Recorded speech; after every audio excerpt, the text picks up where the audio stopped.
bertemu di dalam mata kuliah kewirausahaan. Hari ini kita akan membahas tentang manajemen koperasi untuk anak usia dini. Di dalam materi ini sekilas kita akan melihat tentang bagaimana prinsip koperasi dan nantinya kita akan melihat bagaimana proses pembelajaran, model pembelajaran juga yang dapat kita gunakan untuk mengembangkan asas-asas yang bisa kita kembangkan di dalam diri anak. Pertama-tama, kembali kita mengingat bahwa ada beberapa nilai pokok yang bisa kita tanamkan di dalam implementasi pendidikan kewirausahaan pada anak usia dini, yaitu mandiri, kreatif, berani mengambil resiko, berorientasi pada tindakan, kepemimpinan, dan kerja keras.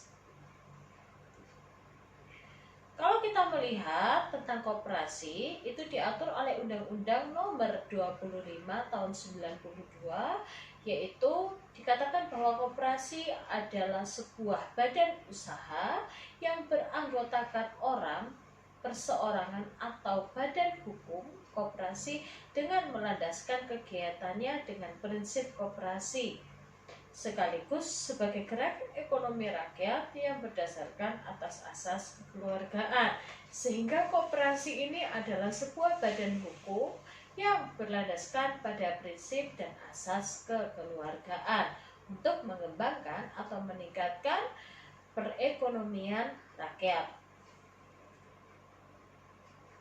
Nilai-nilai pembelajaran di dalam koperasi yaitu organisasi atau kerjasama.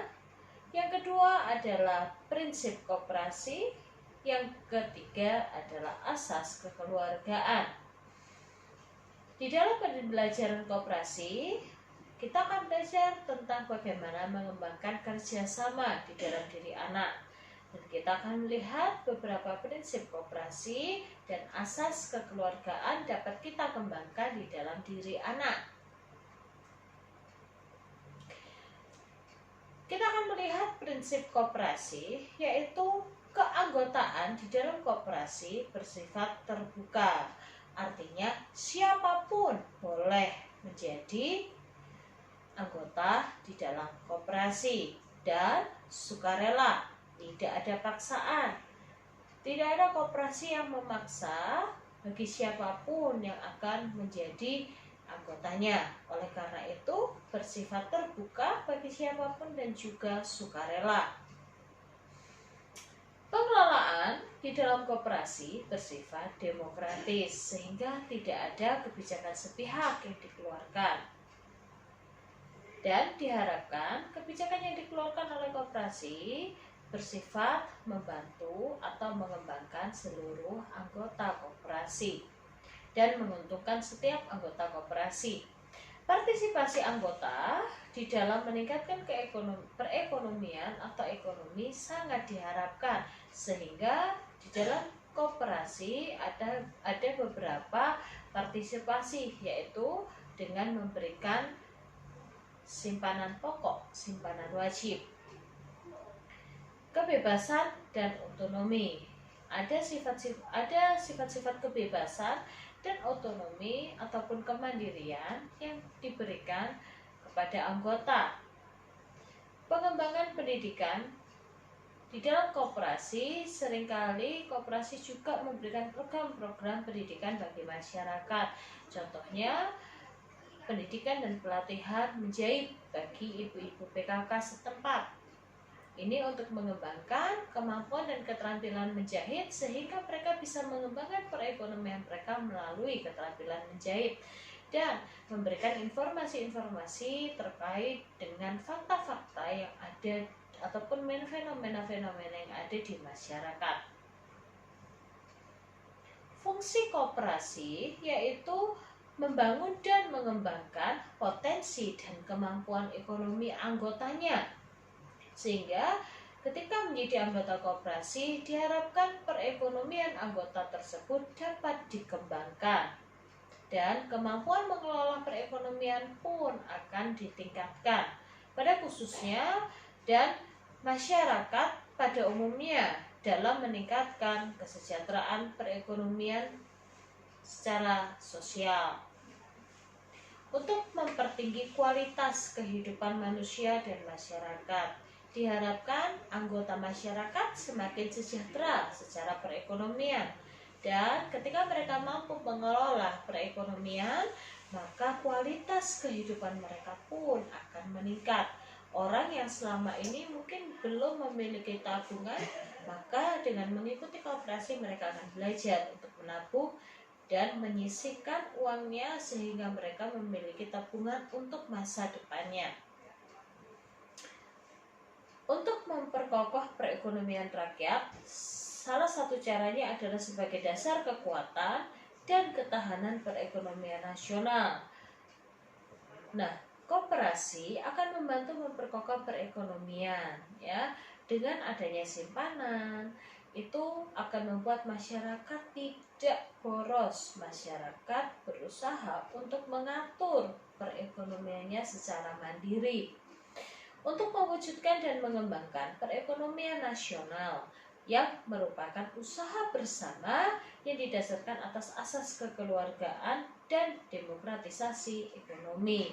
Ya, di dalam koperasi karena anggotanya ada simpanan sukarela juga, maka secara sukarela selain ada simpanan pokok dan simpanan wajib, masyarakat diharapkan dapat mengontrol uangnya, mengontrol perekonomiannya, dan membantu mereka untuk mengatur kondisi dan kualitas kehidupan mereka, tetap berlandaskan pada asas kekeluargaan. Pembelajaran koperasi ini bisa kita ambil dalam menggunakan pembelajaran kooperatif atau yang bisa kita tinjau ataupun kita pahami dengan cooperative learning dan asas kekeluargaan di dalam proses pembelajaran bagi anak usia dini. Kerjasama atau cooperative learning pada taman kanak-kanak atau pada anak usia dini memungkinkan mereka untuk merasa lebih baik atau merasa positif, mengembangkan emosi-emosi positif, mengembangkan kreativitas dan produktivitas karena mereka akan belajar untuk melakukan setiap tugas secara bersama-sama, mengembangkan strategi untuk mengatasi permasalahan hidup, mengembangkan perasaan positif dan pemikiran yang positif, belajar keterampilan-keterampilan yang baru dari teman-temannya di dalam satu kelompok, dan mereka akan saling mengembangkan kemampuan interaksi sosialnya. Ketika kita mengembangkan cooperative learning atau melaksanakan cooperative learning, maka ada beberapa hal yang bisa mereka kembangkan, yaitu mereka akan memiliki nilai-nilai sosial yang tinggi, di mana hal ini berkaitan dengan anjuran ataupun ajaran kejujuran, keadilan, tanggung jawab, bagaimana cara memperlakukan orang lain dengan wajar, dan kemampuan untuk beradaptasi. Sehingga nilai-nilai sosial itu akan dikembangkan. Yang kedua, membantu mengembangkan perencanaan dan pengambilan keputusan. Keterampilan seseorang di dalam mengambil keputusan itu harus melihat kondisi nyata. Dalam artian ketika mengambil keputusan, mereka harus mengetahui kondisi nyatanya dan bagaimana dan dengan siapa mereka akan melaksanakan sebuah keputusan. Dalam contoh misalnya ketika mereka memilih sebuah permainan, maka mereka harus tahu dengan siapa dan bagaimana mereka bermain. Yang ketiga, akan mengembangkan citra diri positif, mencakup perasaan dan keterampilan yang mereka miliki. Ketika mereka mengembangkan kemampuan atau pengembangan citra dirinya itu akan dibantu ketika mereka bekerja sama dalam satu kelompok. Mereka akan saling menghargai, saling melihat potensi antara satu dengan yang lainnya, dan itu akan menjadi kekuatan pribadi dan membantu membangun harga diri. Kompetensi budaya. Nah, di sini mereka akan melihat bagaimana setiap keterampilan dari masing-masing budaya, dan mereka akan saling mengembangkan rasa menghormati antara satu dengan yang lainnya. Kerjasama antar pribadi. Mereka akan belajar untuk bekerja sama dan memahami latar belakang antara satu dengan yang lainnya. Pengenalan diri termasuk keterampilan untuk mengendalikan kebutuhan dan emosi dirinya. Mereka akan berusaha untuk mengontrol perilaku mereka juga. Keterampilan interpersonal termasuk bagaimana mereka dapat memahami dirinya, menerima dirinya, memahami dan menyadari kebutuhan dirinya, serta bagaimana mereka mampu mengontrol emosi, bekerja sama dengan orang lain. Ketika mereka harus berhadapan dengan orang lain, itu pun mereka akan mempelajari dari cooperative learning. Pembelajaran kooperatif itu harus dilaksanakan dengan cara setiap pendidik harus memiliki kemampuan untuk mendorong anak-anak di dalam mengekspresikan diri di dalam kegiatan. Ya, di dalam pembelajaran cooperative learning, maka gurunya harus membantu anak-anak untuk lebih mengekspresikan dirinya, mampu mengeluarkan ide, mampu mengeluarkan gagasan, keinginan, kebutuhan yang mereka miliki, sehingga selama aktivitas mereka tidak pasif. Lalu yang kedua, pendidik harus mampu mendorong mereka untuk berinteraksi secara sosial, mengembangkan kemampuan untuk menerima nilai-nilai sosial dan beradaptasi dengan lingkungan. Pendidik harus mendorong kemandirian anak, ajarkan anak untuk mengembangkan kemandiriannya dengan mempersiapkan setiap aktivitas, membantu mempersiapkan, terlibat aktif, dan membantu membereskan setiap bahan ataupun media yang telah mereka gunakan dalam sebuah aktivitas. Pendidik mempertimbangkan inisiatif anak selama kegiatan. Ya, anak yang termotivasi pasti inisiatifnya akan muncul ketika mereka tertarik juga dalam sebuah aktivitas. Maka tugas guru di sini adalah memberikan aktivitas yang menarik sehingga meningkatkan motivasi, mengembangkan inisiatif, dan selama di dalam aktivitas anak akan terlibat. Suasana interaksi sosial harus dibangun dengan kondisi yang positif. Berikanlah perasaan emosi yang positif, berikanlah pemikiran yang positif, sehingga anak selalu berpikir positif dan mengembangkan emosi-emosi yang positif untuk melatar belakangi setiap aktivitas mereka dalam satu kelompok. Pendidik akan berusaha untuk berhasil menyelesaikan konflik. Jika terjadi konflik, terutama juga pada anak-anak usia seringkali terjadi konflik, mereka bertengkar, mereka berebut, maka bantulah mereka di dalam menyelesaikan setiap konflik. Bukan guru yang menentukan bagaimana penyelesaiannya, tetapi sadarkan bahwa kondisi itu adalah kondisi konflik, kondisi yang tidak baik, akan membuat mereka menjadi rugi. Akhirnya mereka pun akan mengubah kondisi konflik menjadi kondisi yang lebih positif. Anak-anak harus distimulasi untuk saling membantu. Ketika anak itu sudah berbagi peran dengan teman-temannya di dalam satu kelompok, mereka akan terangsang untuk saling menyatukan peran mereka dan saling membantu untuk menyelesaikan sebuah proyek yang diberikan dalam kelompok mereka. Anak-anak Anak-anak disimulasi dalam kelompok belajar satu dengan yang lainnya. Ketika mereka diberi kesempatan untuk berdiskusi, belajar dalam kelompok, mereka akan mengembangkan rasa empati. Mereka akan belajar untuk saling menghargai pendapat dan saling memberikan ilmu antara satu dengan yang lainnya. Anak-anak disimulasi untuk banyak bertanya ketika bekerja di dalam kelompok. Ajarkan mereka untuk kritis terhadap ide dan pendapat yang dikemukakan oleh temannya, tidak pasif. Ya, ketika dalam satu kelompok itu adalah ajang mereka untuk saling bertukar pendapat, bukan ajang mereka untuk bertengkar tentunya.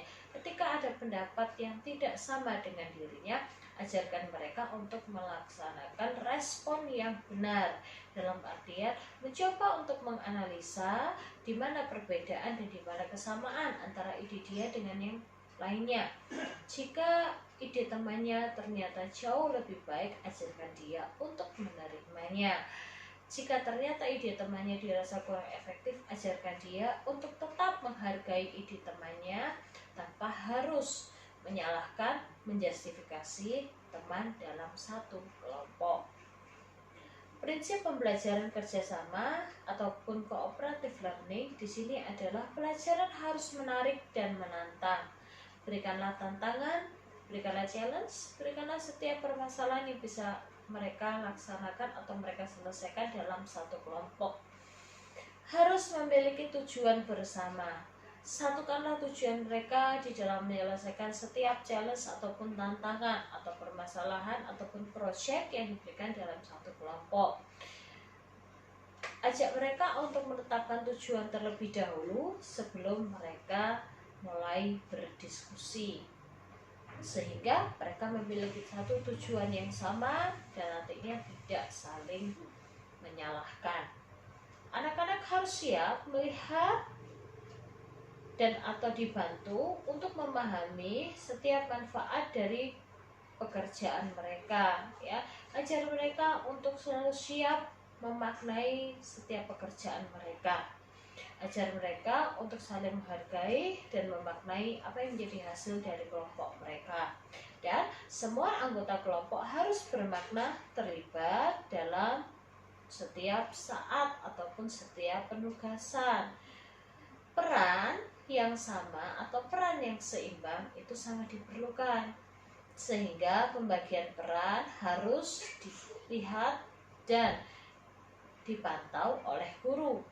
Ya, ketika ada pembagian peran yang ternyata tidak merata, maka tugas gurulah di sini untuk memberikan peran yang sama atau membantu mereka untuk membagi peran dalam satu kelompok, sehingga pembelajaran cooperative learning ini dengan dikaitkan dengan asas kekeluargaan dapat membantu anak di dalam proses pembelajaran kewirausahaan. Contohnya, ketika kita ingin mengajak mereka berperan sebagai seorang petani, kelompok A sebagai petani sayur sawi, kelompok B sebagai petani sayur wortel, kelompok C sebagai petani sayur kol. Ajarkanlah di tiap-tiap kelompok untuk mereka bekerja sama, mulai dari menanam bibit atau bahkan mungkin membeli bibit, menanamnya sampai proses memanen, merawat dan memanen tentunya.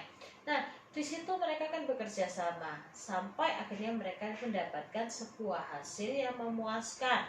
Menjadi petani sawi sampai mereka bisa memanen sawinya. Yang menjadi petani wortel jelas sampai mereka bisa memanen wortelnya. Yang menjadi petani bunga kol atau sayur kol sampai mereka mampu untuk memanen sayur kol yang mereka inginkan. Nah, di sini tentunya cooperative learning ini tidak bisa terlaksana tanpa peran guru. Maka di sini saya ingin mengajak kita semua sebagai pendidik untuk anak-anak usia dini, berikanlah implementasi pembelajaran kooperatif atau cooperative learning untuk mengembangkan kemampuan mereka berkreasi dan menjadi model mereka nantinya di masa depan. Oke, sekian untuk materi hari ini. Kita akan bertemu di dalam materi yang berikutnya tentunya. tentunya kita harus tetap semangat untuk menjadi pendidik bagi anak usia dini.